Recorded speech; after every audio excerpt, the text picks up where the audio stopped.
So, dito mga kaloy, sinabi dito na possible na magkaroon ng warrant of arrest si Sarah, okay? Dahil sa grave threats.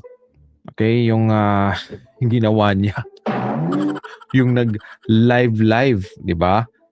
Sabi ko nga sa inyo mga kaloys noon pa na parang yung nagtanong, 'di ba?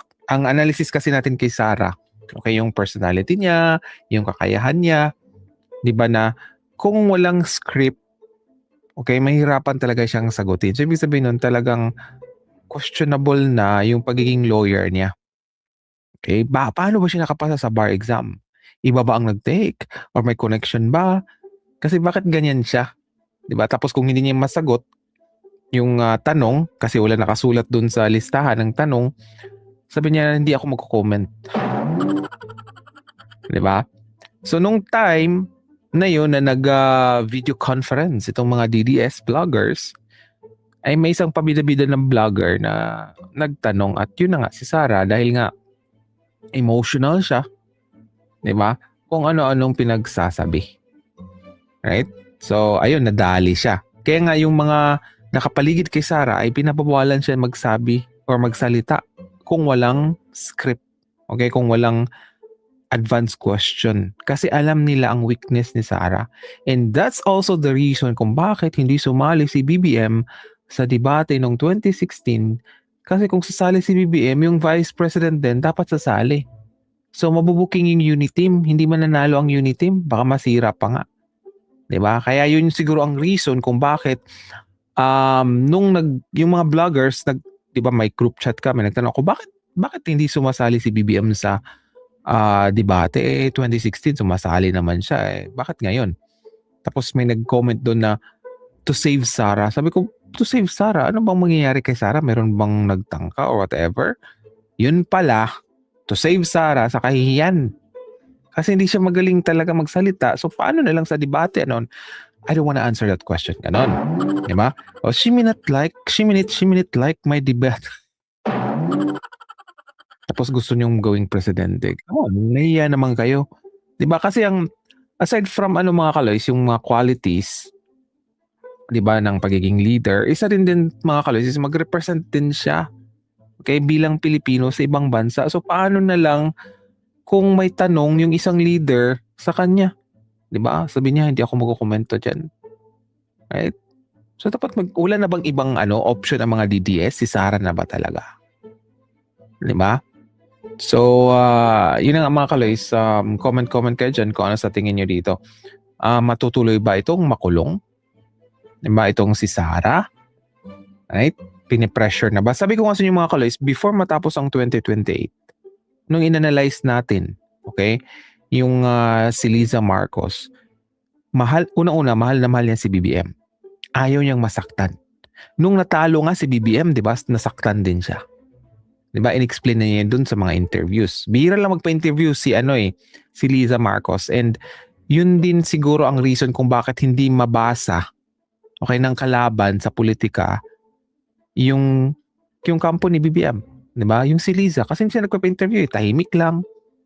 Pero yun na nga, consider it done. Makulong ang may makulong talaga, 'di ba? So sino ba nag-expect na makulong si Duterte? Sino ba nag-expect na makulong itong si Kibuloy? 'Di ba? At ngayon nagtatago na tong si Bato, si Marcoleta, nakulong, 'di ba? Buminggo din tayo diyan kay Marcoleta. Sabi ko darating na ng araw. Okay, hindi ka rin palampasin ni Mrs. President. Boom, nakulong, 'di ba?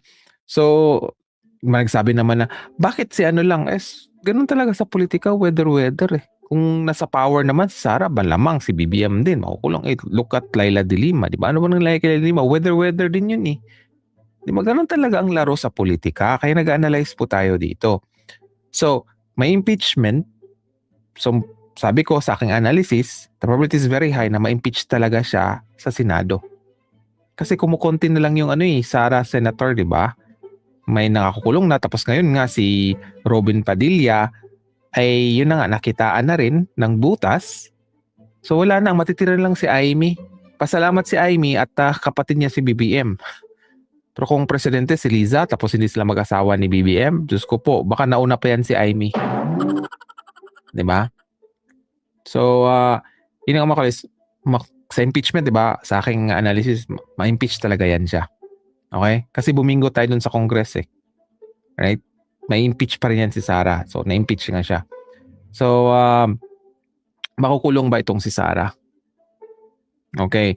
So, para sa akin mga kaloys, okay, ano kasi ito eh, parang hinihintay nila si Kibuloy.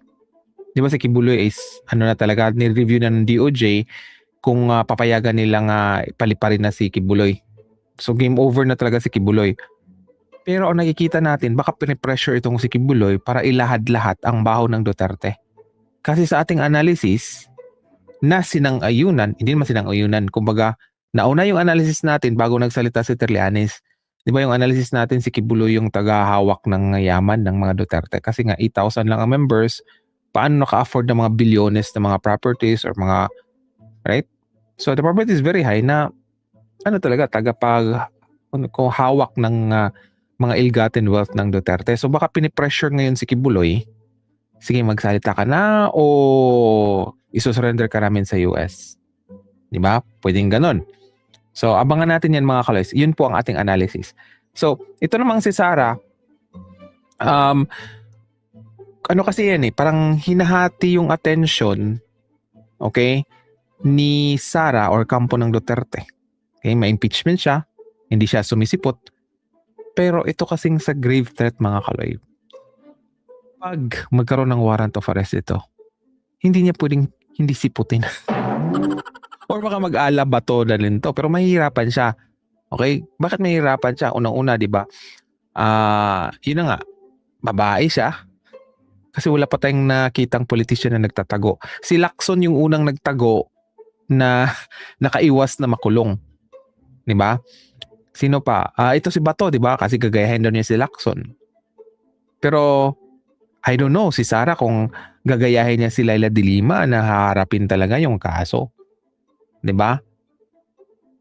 Or, yun na nga. Mag-ala Bato de la Rosa siya or sino pa yung isa nagtatago pa rin mga kaloys. Kaya nga 'di ba sa analysis natin mga kaloys, si Sara parating lumilipad. Okay, nagta-travel. Tapos ang ano lang palusot. Gusto kong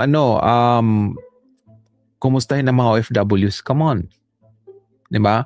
Una-una ma-question na nga, saan sila kumuha ng pera at bakit ganun na lang? Madali lang sa kanilang gumastos. Akala ng karamihan ng DDS ay ano yan sila, hindi simpleng tao lang yan, walang pera yan kasi hindi yan kurakot. Diba yun yung mga iniisip ng mga DDS? Pero yun nga, bakit naka-afford sila ng ganon?